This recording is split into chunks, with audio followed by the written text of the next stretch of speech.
warahmatullahi wabarakatuh. Salam sejahtera untuk kita semua. Selamat pagi anak-anak. Bagaimana kabarnya hari ini? Semoga kita semua tetap dalam lindungan Allah dan sehat selalu ya anak-anak.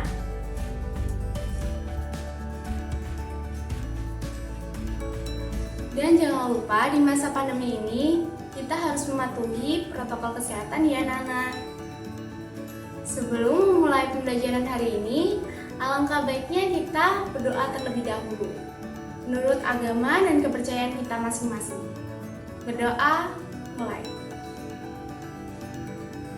Berdoa, selesai. Baik anak-anak, untuk menumbuhkan rasa cinta tanah air kita, ayo kita bersama-sama menyanyikan lagu Indonesia Raya di rumah masing-masing ya anak-anak.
Anak-anak, Ibu ingatkan kembali untuk mengisi absen di Google Form. Linknya sudah Ibu kirim melalui grup WhatsApp ya.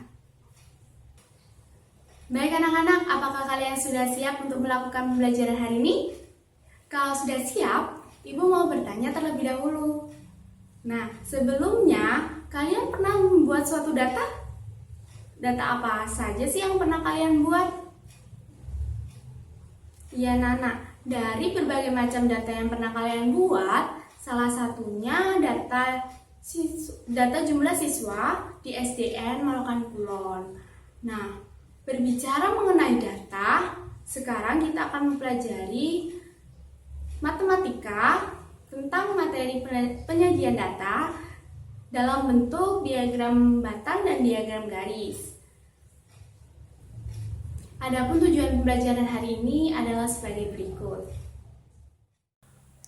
Tujuan pembelajaran hari ini yang pertama, memudahkan untuk menyajikan data dalam bentuk diagram batang. Yang kedua, memudahkan untuk menyajikan data dalam bentuk diagram garis.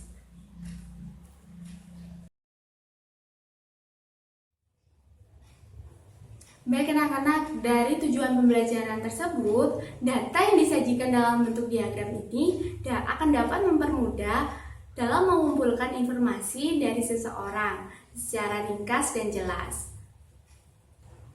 Salah satunya dari data tersebut yaitu seperti seluruh siswa di SDN Marokan Kulon. Selain itu juga bisa juga memakai data umur siswa, data tinggi badan siswa, dan lain sebagainya. Nah, anak-anak, kita sebelumnya sudah mempelajari penyajian data dalam berbagai bentuk, bukan?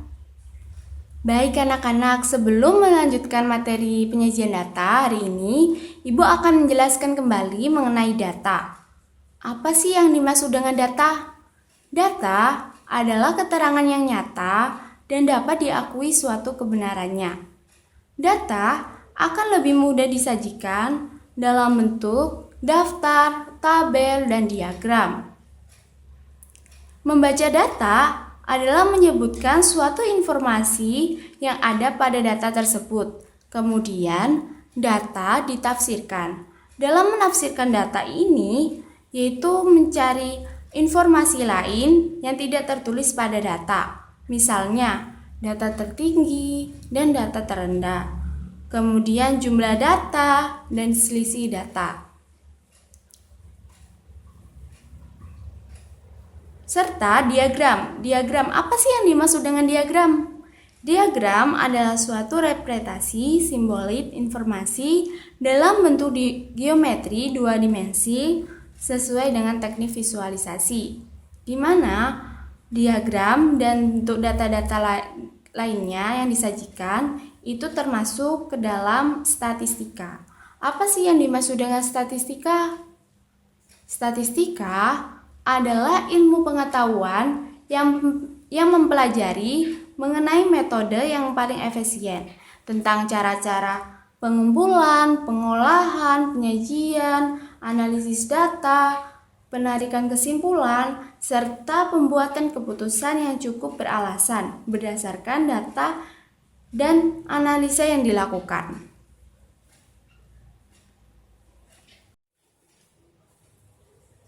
Baik anak-anak, data yang berkaitan dengan diri peserta didik atau lingkungan sekitar dikumpulkan. Kemudian data disajikan dalam berbagai macam bentuk, yaitu penyajian data dalam bentuk daftar, tabel, diagram gambar, diagram batang, dan diagram garis. Dari berbagai macam bentuk penyajian data, kemarin kita telah mempelajari penyajian data dalam bentuk daftar, tabel, dan diagram gambar. Nah, sekarang kita akan pelajari lebih mendalam mengenai penyajian data dalam bentuk diagram batang dan diagram garis.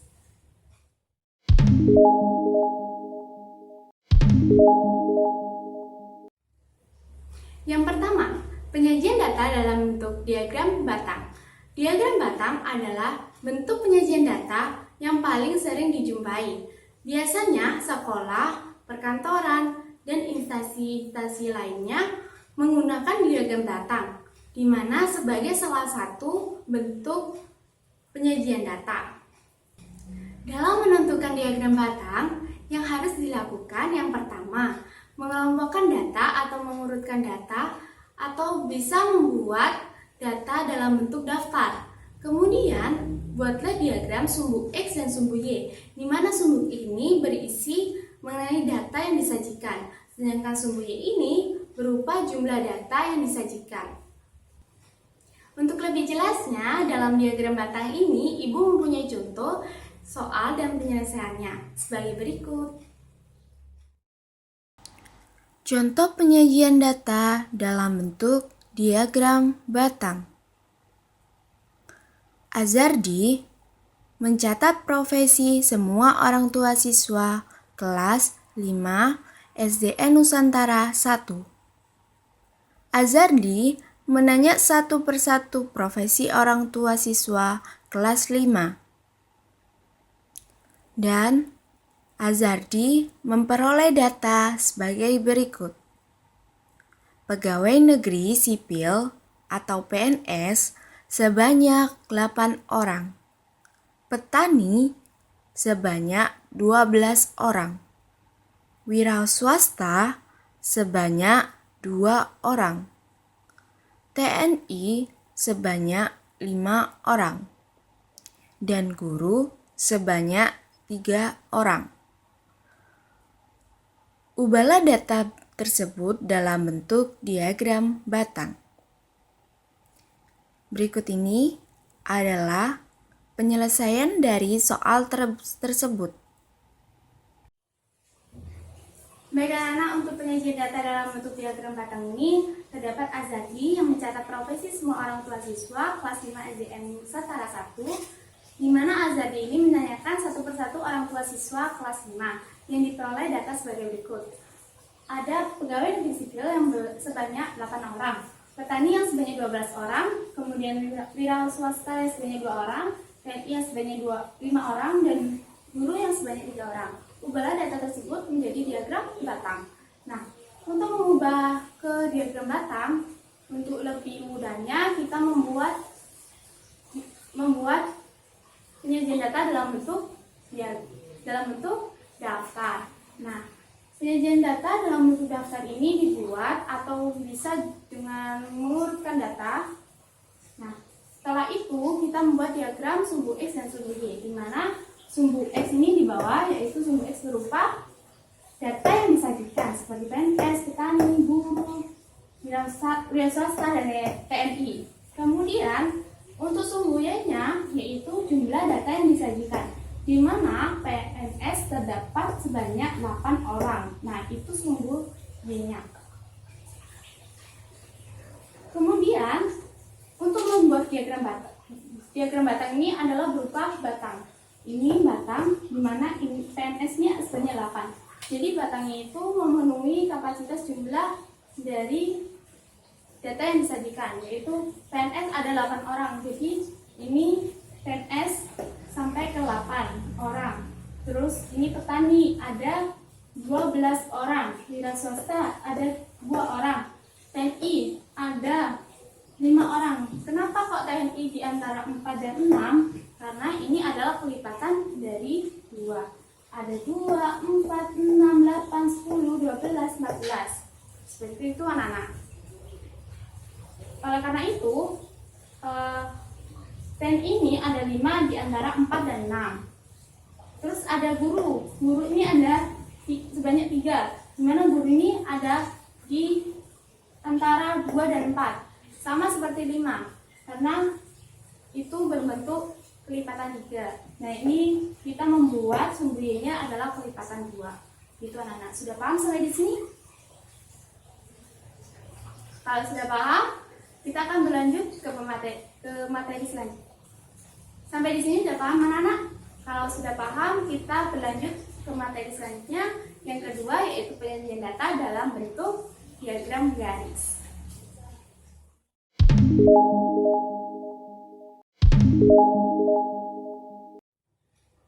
Bagaimana anak-anak? Sampai di sini sudah paham semua mengenai penyajian data dalam bentuk diagram batang? Kalau sudah paham, sekarang yang kedua yaitu penyajian data dalam bentuk diagram garis. Pada dasarnya diagram garis ini tidak jauh dengan diagram batang, di mana karena sama-sama menggunakan diagram sumbu X dan sumbu Y atau diagram kartesius. Namun yang membedakan antara diagram batang dan diagram garis ini adalah suatu frekuensi datanya. Jika diagram batang berupa batang, sedangkan diagram garis ini berupa suatu titik-titik di setiap datanya, kemudian ditarik menjadi sebuah garis. Untuk lebih jelasnya, langsung disimak ya Nana. Untuk contoh soal dan penyelesaiannya adalah sebagai berikut. Contoh penyajian data dalam bentuk diagram garis. Tinggi badan Melisa dicatat secara berkala. Pengukuran berat badannya juga diukur untuk memantau perkembangan anak. Melisa memiliki catatan berbadannya selama 5 tahun, yaitu mulai umur 7 tahun hingga 11 tahun. Berdasarkan hasil catatan yang dilakukan secara berkala oleh Melisa, diperoleh tabel sebagai berikut. Berikut ini adalah soal penyelesaian dari penyajian data dalam bentuk diagram garis. Baik anak-anak, inilah contoh penyajian data dalam bentuk diagram garis, di mana tinggi badan Melisa juga dicatat secara berkala. Pengumpulan berat badan juga untuk memantau perkembangan si anak. Melisa memiliki catatan badannya selama 5 tahun, di mana pada umur 7 sampai umur 11. Di sini, dari hasil catatan yang dilakukan secara berkala oleh Melisa, terdapat hasilnya yaitu dari umur 7 sampai 11 memiliki tinggi badan yang pada umur 7 ini mencapai 120, umur 8 ini mencapai 135, umur 9 ini mencapai 140, umur 10 ini mencapai 195, umur 11 ini mencapai 150. Nah, untuk membuat diagram garis ini hampir sama pada membuat diagram batang. Nah, kita itu akan membuat terlebih dahulu suatu diagram kartesius atau diagram sumbu X dan sumbu Y. Di sini sumbu X dan sini sumbu Y. Sumbu X ini adalah data yang disajikan, di mana data yang disajikan yaitu umur si Melisa. Ada 7, 8, 9, 10, 11 umur Melisa. Kemudian pada sumbu Y ini yaitu jumlah data yang disajikan. Di mana jumlah data yang disajikan yaitu tinggi badan Melisa. Di situ ada 120, 125, 140, 145, dan 150. Namun menjadi pembedanya pada diagram batang dan diagram garis ini yaitu pada bentuknya, di mana jika diagram batang ini berupa batang, kalau diagram garis ini berupa titik pada setiap data. Kemudian ditarik menjadi suatu garis. Ini tarik menjadi suatu garis. Begitu. Sampai di sini paham? Oke, berlanjut ya. Di sini pada umur 7 si Melisa mencapai tinggi badannya yaitu 120. Di sini 7, datanya 7, ini umur si Melisa dan ini tinggi badan si Melisa. Di sini 7 mencapai 120, berarti titiknya di antara sini. Ini 7, pas di datanya 7, kemudian 120 pas di datanya 120. 8 pun juga begitu, ada 135. Dipaskan pada tinggi badannya Melisa 135 dan datanya Melisa yaitu 8 pada umur 8 tahun.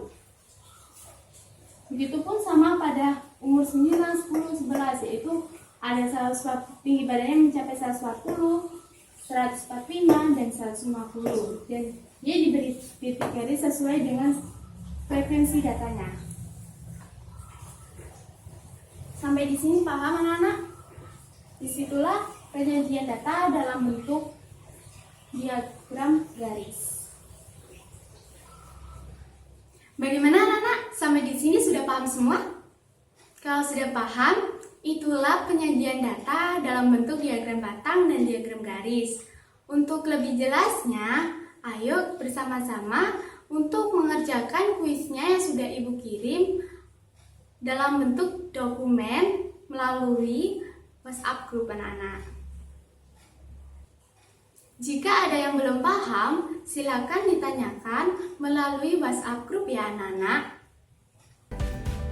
Baik anak-anak, untuk mengakhiri pembelajaran hari ini, Ibu mau menyampaikan bahwa penyajian data dalam bentuk diagram batang dan diagram garis ini hampir sama, tetapi yang membedakannya yaitu bentuk garis, titik-titik untuk menyatakan suatu frekuensi data tersebut. Jadi sekarang kalian sudah tahu ya anak-anak penyajian data dalam berbagai macam bentuk. Dari pertemuan pertama, kita sudah mempelajari penyajian data dalam bentuk daftar, tabel, diagram gambar atau piktogram. Dan pertemuan kedua ini, kalian sudah mempelajari penyajian data dalam bentuk diagram batang dan diagram garis. Oleh karena itu anak-anak, Ibu ingatkan kembali jangan lupa untuk mengerjakan soal tes mengenai pembelajaran hari ini atau mengenai penyajian data dalam bentuk diagram batang dan diagram garis. Dan Ibu sudah mengirim dokumennya melalui WhatsApp group ya anak-anak. Untuk batas pengumpulannya bisa 24 jam atau 1 hari dikumpulkan melalui aplikasi WhatsApp pribadi Cek Guru ya anak-anak. Dan jika ada yang belum paham atau ada yang mau ditanyakan, silakan bertanya melalui WhatsApp grup ya anak-anak. Baik anak-anak, untuk pertemuan selanjutnya kita akan mempelajari mengenai materi bangun ruang. Jadi kalian jangan lupa untuk belajar ya anak-anak untuk pertemuan selanjutnya.